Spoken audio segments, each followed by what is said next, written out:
Assalamu alaikum. Welcome to another session of Quranic words from a usage perspective. We study words in the Quran with common root letters. Let's get started. Bismillahir Rahmanir Rahim.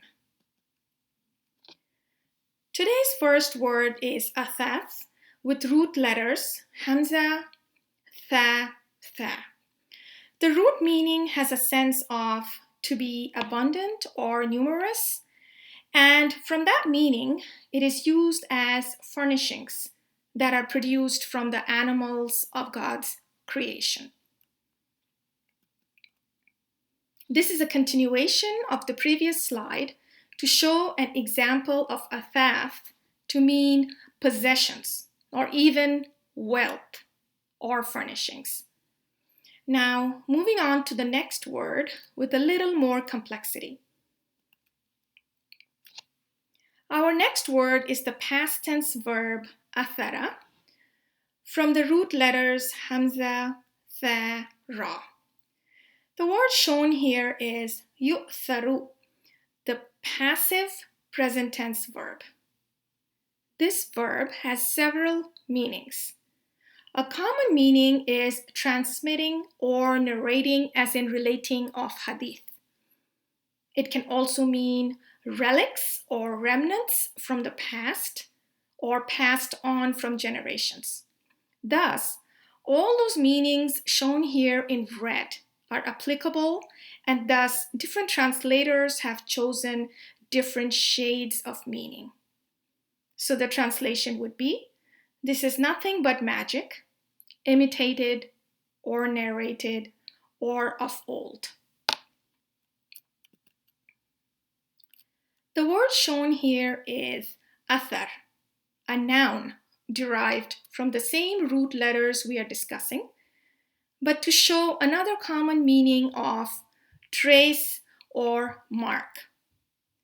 This meaning is demonstrated in this beautiful verse about the visible traces of prostration seen on the faces.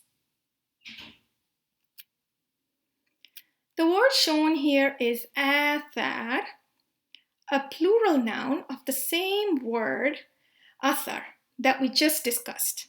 Here, the meaning in context is effects, although traces is also appropriate. Translation: so observe the effects of the mercy of Allah, and this verse is in relation to the signs of God in the creation of nature. Another meaning used in the Quran for this word is footsteps. But again, the meaning is close to traces, so I'm not showing an example verse here. The word here is atharatun, a verbal noun of the verb athara we just looked at in example 1. It is the meaning we have been discussing of a trace or relic. Here the context translation is, bring me a book revealed before this, or some trace of knowledge in support of your claims, if you are truthful. This is the last example of this word, athara, but this time there is an alif added in the beginning to make it a form for past tense verb pronounced as athara. And this verb, the meaning is of choice or preference, as shown here. Here the context is of those who transgressed and preferred the life of the world. That concludes our Quranic words for the day. If this video benefited you, please like and subscribe. Thanks for watching. Hope to meet you for the next session. Assalamu alaikum.